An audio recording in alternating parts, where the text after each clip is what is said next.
उत्तर प्रदेश के बुलेटिन में आप सभी का स्वागत है। आप सभी के साथ हाजिर हूं मैं कंचन। सुमेरपुर थाना क्षेत्र के बिरखेड़ा गांव में लगातार 2 दिनों से तेज बारिश होने की वजह से यहां पर जो बांध बना हुआ था वो अचानक से टूट गया और बांध टूटने की वजह से नजदीकी ग्रामीण इलाके में पानी घुसने के कारण ग्रामीणों का जीवन अस्त व्यस्त हो गया। कई लोगों के कच्चे मकान तेज बहाव के कारण पानी में बह गए। इतना ही नहीं, ग्रामीणों के खाने पीने की सामग्री भी तेज बहाव में बह गई। पीड़ित ग्रामीणों ने सरकार से मदद की गुहार लगाई है। पीड़ितों का कहना है कि उनके गांव में मुआयना किया जाए और गरीब व्यक्तियों को खाने पीने और रहने की व्यवस्था की जाए।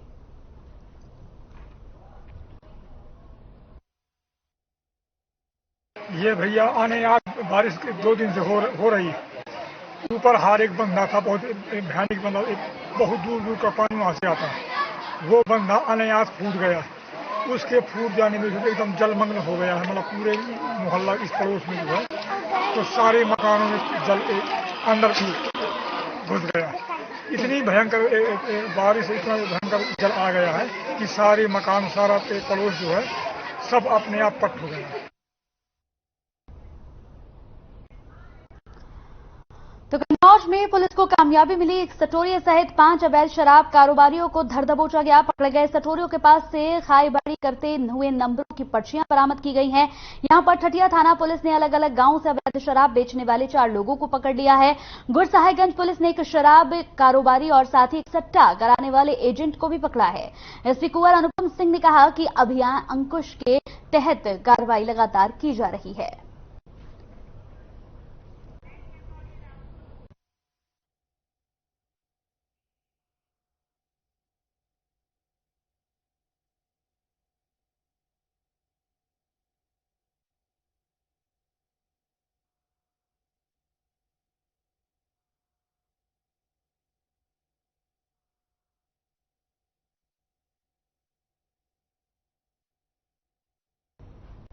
तो चलिए आपको सीधे विधानसभा लिए चलते हैं, जहां पर मानसून सत्र लगातार चल रहा है। मुख्यमंत्री योगी आदित्यनाथ वहां पर लोगों से अपनी बात कह रहे हैं। सबसे बड़ा विधानमंडल एक नए इतिहास को बनाने की ओर अग्रसर हो रहा है। आजादी के 75 वर्ष के बाद आधी आबादी अपनी आवाज को इस सदन के माध्यम से प्रदेश की 25 करोड़ जनता तक तो पहुंचेगा ही, साथ ही साथ प्रदेश की समस्याओं को लेकर के, उपलब्धियों को लेकर के और अन्य समसामयिक महत्वपूर्ण मुद्दों को इस सदन में उन्हें रखने का एक अवसर प्राप्त होगा। मैं इसके लिए सभी बहनों को हृदय से बधाई देता हूं, उनका अभिनंदन करता हूं।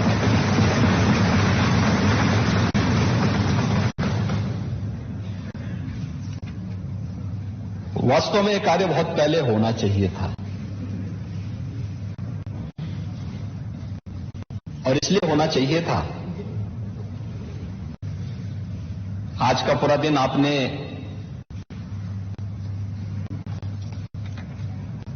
माननीय महिला सदस्यों के लिए आरक्षित किया है।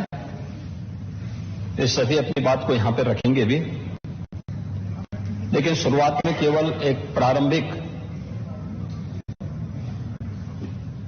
व्यवस्था की दृष्टि से प्रस्तावना रखने के लिए मैं यहां पर खड़ा हुआ हूं।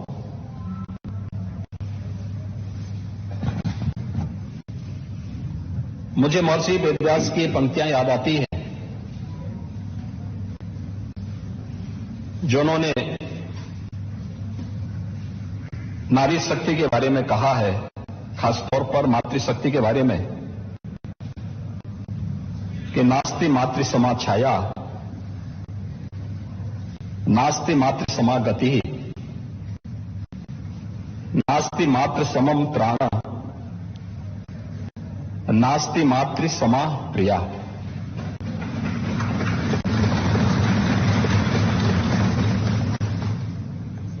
यानी मां के समान कोई छाया नहीं है, मां के समान कोई सहारा भी नहीं है। मां के समान कोई रक्षक नहीं है और मां के समान कोई प्रिय भी नहीं होता है। और मुझे लगता है कि मातृशक्ति के प्रति अगर ये भाव हर नागरिक के मन में आ जाए तो मुझे लगता है कि कुछ भी असंभव नहीं है। ऐसा नहीं कि ये पहली बार हो रहा हो। आजादी के बाद इस दिशा में बहुत अच्छे प्रयास हुए, काफी प्रगति भी हुई। उन मुद्दों पर आज यहां पर चर्चा भी होगी। लेकिन भारत जैसे देश में हम दुनिया के सबसे बड़े लोकतंत्र हैं। भारत के अंदर बिना भेदभाव के महिला हो या पुरुष, हमारे संविधान निर्माताओं ने भारत के प्रत्येक नागरिक को वयस्क मताधिकार का जो अधिकार दिया था, इसमें महिला और पुरुष के बीच में कोई अंतर नहीं था। और सबको इस पर गौरव की अनुभूति होनी चाहिए कि महिला और पुरुष दोनों को भारत के अंदर पहले सामान्य निर्वाचन से अपना मत देने का पूरा अधिकार भारत ने लोकतंत्र अपनाने के बाद से देना प्रारंभ किया। यही नहीं, इंग्लैंड में और दुनिया के तमाम अन्य देशों में महिलाओं को अधिकार बाद में मिला, भारत के बाद में मिला है। भले वहां लोकतंत्र पहले रहा हो, तो भारत की ताकत का एहसास दुनिया को कराता है, जिसमें हमेशा से, आज से नहीं, वैदिक काल में आप देखें, वैदिक ऋषियों के साथ साथ वैदिक ऋचाओं को रचने वाली उन ब्रह्मवादिनी ऋषि पुत्री या ऋषि पत्नियों के बारे में हम सब अक्सर चर्चा सुनते हैं, जिन्होंने वेदों के अनेक ऋचाएं रची, अनेक सूक्तों की रचना की। भारत आज जिस वैवाहिक परंपरा को अपनाता है, उसका जो विवाह सूक्त है, वह सूर्या सावित्री नाम की एक विदुषी महिला के द्वारा रची गई है। आप याद करिए, उसके बगैर भारत की वैवाहिक परंपरा बिना उन सूक्तों के गायन से आगे बढ़ ही नहीं सकता। ऐसे ही अगर हम देखते हैं, चाहे वह ब्रह्मवादिनी घोषा हो, लोपामुद्रा हो, विश्ववारा हो, अपाला हो, या फिर अनेक उन ब्रह्मवादिनी और वेदों की अनेक रचनाओं को रचने वाली वे सभी महिलाएं, जिन्होंने इस देश को एक दिशा दी, एक नया संस्कार दिया, एक नई गति दी। यही नहीं, शकुंतला के बारे में, अनुसुईया के बारे में, माता अनुसुईया के बारे में, दमयंती के बारे में, सती सावित्री के बारे में, गार्गी, मैत्री, अनुसुईया, अहिल्या, सीता, द्रौपदी, रुक्मणी, यानी अनेक ऐसी परंपराएं हमें वैदिक रामायण और उसके उपरांत के कालखंड में भी देखने सुनने को मिलती है, जिन्होंने अपनी नेतृत्व क्षमता से समाज को एक नई दिशा दी थी। और आजादी की लड़ाई में भी हम बहुत पीछे न भी जाएं। अगर हम केवल 1857 के प्रथम स्वतंत्र समर की बात करते हैं, तो उत्तर प्रदेश का हर वासी इस बात पर गौरव की अनुभूति करता है कि झांसी की रानी लक्ष्मीबाई, जिन्होंने उस कालखंड में उद्घोष किया था कि मैं अपनी झांसी हरगिज नहीं दूंगी, और उसके लिए उन्होंने युद्ध लड़ा, ब्रिटिश हुकूमत को पीछे हटने के लिए मजबूर किया। अनेक ऐसे उदाहरण हैं। उनके साथ जो अन्य अनेक वीरांगनाएं इस युद्ध में लड़ी थी, प्रथम स्वातंत्र समर का नेतृत्व की थी, यह किसी से छुपा हुआ नहीं है। और इसलिए आज जब हम इन सभी मुद्दों पर चर्चा कर, इस सदन में चर्चा होगी और सभी बहनें अपनी अपनी बातों को यहां पर रखेंगी, इस संबंध में कुछ चीजें हैं जो सरकार ने अपने स्तर पर कदम उठाए हैं। मैंने एक पत्रक भी दोनों माननीय सदन के सभी माननीय महिला सदस्यों के पास भेजा है, मिशन शक्ति के रूप में एक जो नया कार्यक्रम राज्य सरकार के स्तर पर हम लोग संचालित कर रहे हैं, और ये कुशलतापूर्वक संचालित हो रहा है। इसके परिणाम भी हम सबके सामने हैं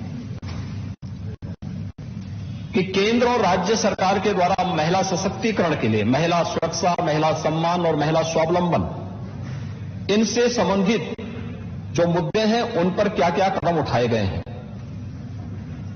चाहे वह बेटी के जन्म लेने से लेकर के और बेटी के विवाह होने तक, मुख्यमंत्री कन्या सुमंगला योजना, मुख्यमंत्री सामूहिक विवाह की योजना, निराश्रित महिला पेंशन की योजना में वृद्धि करते हुए उसके दायरे को बढ़ाने का कार्यक्रम, उत्तर प्रदेश में राज्य ग्रामीण आजीविका मिशन के माध्यम से जो कार्यक्रम चल रहे हैं, जिसको हमने काफी सशक्त करने की दिशा में कदम बढ़ाए हैं, जिसमें पोषण मिशन के साथ ग्रामीण आजीविका मिशन की बहनों को जोड़ना। अगर गांव में कोटे का विवाद होता है तो अनावश्यक इस मामले को आगे बढ़ाने की बजाय गांव की महिला स्वयंसेवी समूह को ही वहां का राशन कोटा का संचालन करने का अधिकार दे देना। बैंकिंग कॉरस्पॉन्डेंट सखी, बैंकिंग कॉरस्पॉन्डेंट सखी में मैं प्रदेश के सभी ग्राम पंचायतों में एक महिला गांव के बैंक के लेन देन के पूरे कार्य को संचालित करेगी और 33,000 से अधिक। चलिए वक्त है छोटे से ब्रेक का, जल्द हाजिर होंगे।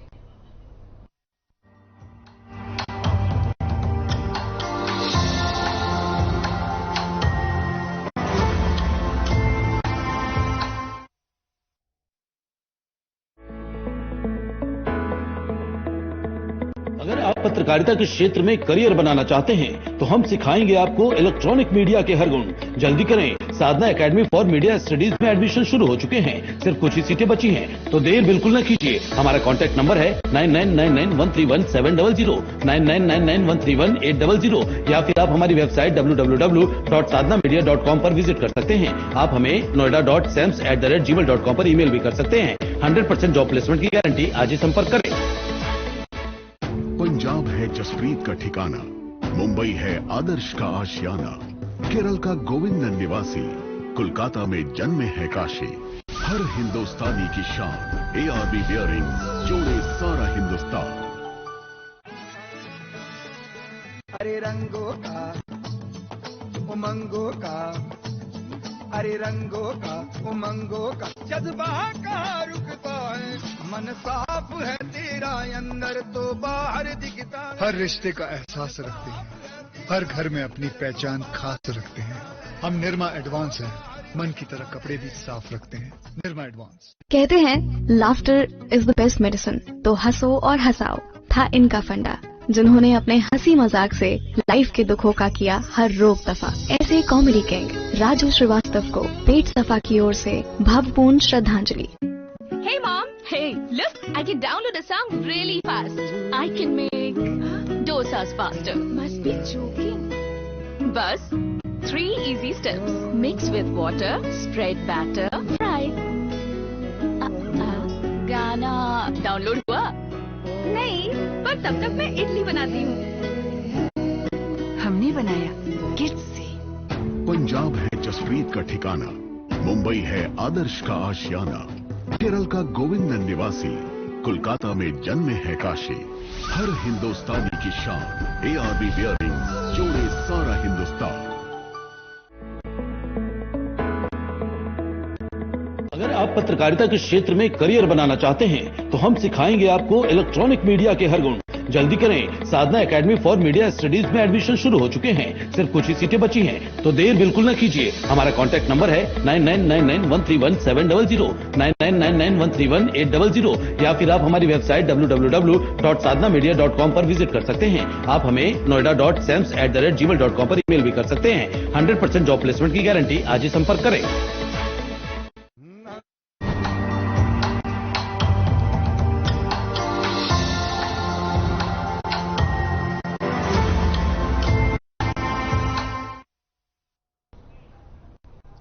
ब्रेक के बाद स्वागत है आपका। तो अब आपको दिखाते हैं मिलावा से सीएम योगी क्या कुछ कह रहे हैं। पवित्र ब्रजभूमि में अंत्योदय के प्रणेता पंडित दीनदयाल उपाध्याय जी के पावन धाम दीनदयाल धाम में आयोजित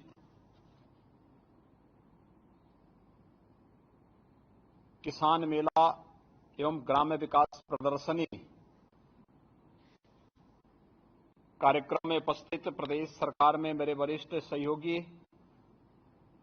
कृषि मंत्री श्री सूर्य प्रताप शाही जी, विश्व हिंदू परिषद के हमारे वरिष्ठ पदाधिकारी और हिंदू समाज के मार्गदर्शक के रूप में सम्मान्य श्री दिनेश जी,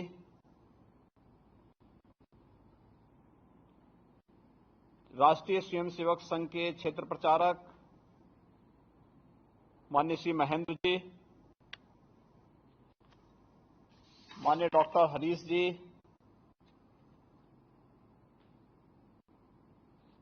पंडित दीनदयाल उपाध्याय स्मृति महोत्सव समिति के अध्यक्ष श्री अशोक टेटीवाल जी, उपाध्यक्ष रोशनलाल जी, श्री शंकर शर्मा जी, ग्राम प्रधान श्रीमती सविता पाठक जी, महोत्सव समिति के महामंत्री श्री कमल कौशिक जी, किसान संघ के प्रदेश मंत्री श्री मोहन सिंह चाहर जी, महोत्सव समिति से जुड़े हुए सभी पदाधिकारीगण और भारी संख्या में दीनदयाल धाम में उपस्थित सभी ग्राम्य विकास और प्रदेश की कृषि के माध्यम से अर्थव्यवस्था को सुदृढ़ करने वाले सभी अन्नदाता किसान भाइयों बहनों, आप सबको राधे राधे। मेरी हार्दिक इच्छा थी कि दीनदयाल धाम में आकर के अंत्योदय के प्रणेता पंडित दीनदयाल उपाध्याय जी की स्मृतियों को ताजा करते हुए उन्हें विनम्र श्रद्धांजलि अर्पित करूं और दीनदयाल धाम के माध्यम से ग्राम्य विकास और अन्नदाता किसानों की खुशहाली के लिए किए जाने वाले कार्यक्रमों को नजदीक से भी देखूं। लेकिन इंद्र भगवान की इतनी कृपा वहां पर हो रही है कि काफी भारी बारिश के बावजूद आप सब तो वहां पहुंचे, लेकिन मैं वहां पर नहीं पहुंच पा रहा हूं, इसका मुझे हार्दिक खेद है। लेकिन मुझे प्रसन्नता है कि जो उत्साह वहां पर हमारे अन्नदाता किसानों और ग्राम्य विकास से जुड़े हुए आप सभी बंधुओं के अंदर देखने को मिल रहा है अत्यंत उत्साहवर्धक है। मैं इसके लिए आप सबका हृदय से अभिनंदन करता हूं, आप सबका स्वागत करता हूं।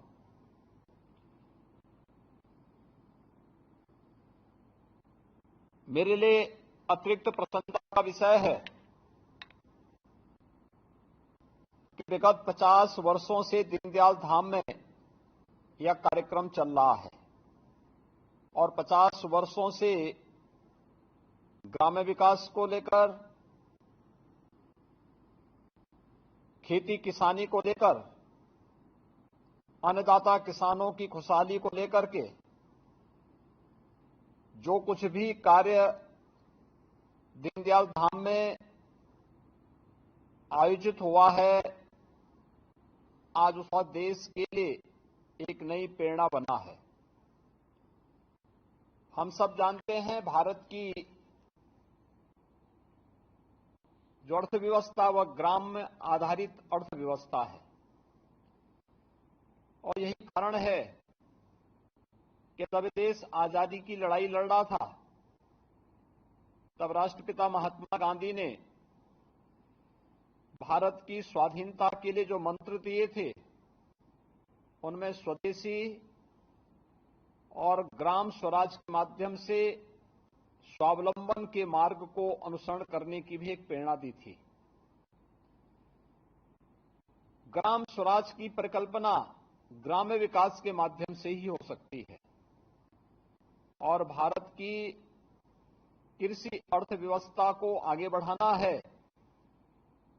आदरणीय प्रधानमंत्री जी के सपने के अनुरूप और उनके संकल्पों के अनुरूप भारत को दुनिया की एक बड़ी अर्थव्यवस्था के रूप में आगे बढ़ाना है। तो वास्तव में इसके लिए भारत की ग्रामीण अर्थव्यवस्था को मजबूती करने के लिए हमें ग्राम्य विकास के साथ साथ खेती किसानी पर भी उसी मजबूती के साथ कार्य करना होगा जो विगत 8 साढ़े 8 वर्षों के अंदर आप सब ने देश के अंदर देखा है। खेती की लागत को कम करना और खेती की उत्पादन क्षमता को बढ़ाना, इसके लिए तकनीक का उपयोग करने और किसानों के जीवन में खुशहाली लाने के लिए अन्य अनेक कार्यक्रम आज देश के अंदर प्रारंभ हुए हैं। प्रधानमंत्री फसल बीमा योजना, सॉइल हेल्थ कार्ड की योजना, प्रधानमंत्री कृषि सिंचाई की योजना, एमएसपी पहली बार आजाद भारत में प्रधानमंत्री मोदी जी के कारण 2018 से न्यूनतम समर्थन मूल्य लागत का 1.5 गुना अन्नदाता किसानों को मिलता हुआ दिखाई दिया है और पहली बार किसान को अपनी खेती बाड़ी के लिए कहीं से भी साहूकार से ऋण लेने की आवश्यकता नहीं, बल्कि प्रधानमंत्री मोदी जी ने हर एक किसान को प्रधानमंत्री किसान सम्मान निधि के साथ जोड़ करके सालाना उस किसान को 6,000 रुपये देने की जो व्यवस्था की है। ये प्रधानमंत्री किसान सम्मान निधि में अकेले उत्तर प्रदेश के अंदर 2 करोड़ 60 लाख किसान आज के दिन पर आच्छादित हैं, जिसे इस सुविधा का लाभ प्राप्त हो रहा है। उत्तर प्रदेश में प्रधानमंत्री कृषि सिंचाई योजना का लाभ लेते हुए 21 लाख हेक्टेयर से अधिक भूमि को हमें अतिरिक्त सिंचाई की सुविधा भी उपलब्ध करवाई। अभी हाल ही में हम सब जानते हैं कि हमारे अन्नदाता किसानों को बहुत सारी जगह जहां नहर नहीं है वहां ट्यूबवेल से उन्हें पानी चलाना पड़ता है। पहली बार हुआ है जब आजाद भारत में बिजली की लागत बढ़ती हुई सुनाई देती होंगी, लेकिन किसान बंधुओं के लिए उनके ट्यूबवेल और खेती के लिए बिजली की लागत कम हुई होगी। ये पहली बार सुनाई दिया होगा और पहली बार हम लोगों ने इसमें काफी कटौती करते हुए अपने किसान बंधुओं को राहत देने का काम भी किया और हमारा प्रयास है कि आगामी 5 वर्ष के अंदर अधिकतर ट्यूबवेल तक या तो हम सिंचाई की सुविधा उपलब्ध करवाएंगे या पीएम कुसुम योजना के अंतर्गत वहां पर सोलर पैनल देकर के किसान बंधु को हम फ्री में सिंचाई की सुविधा का लाभ उपलब्ध करवाने में भी सफल होंगे। और यह एक नई क्रांति, लागत को कम करना, उत्पादन को बढ़ाना, यह एक व्यवस्था, यह आज पूरे देश के अंदर लागू हुई है और उत्तर प्रदेश ने इस दिशा में कदम उठाए हैं, उस ओर मैं आप सबका ध्यान आकर्षित कर रहा हूं। आज हमारे अन्नदाता किसानों के ही परिश्रम और पुरुषार्थ का परिणाम है कि अकेले उत्तर प्रदेश के अंदर हम लोग 1,80,000 करोड़ रुपए। तो आप मेलवा से सुन रहे थे मुख्यमंत्री योगी आदित्यनाथ को। इसी के साथ इस बुलेटिन में मेरे साथ इतना ही। नमस्कार।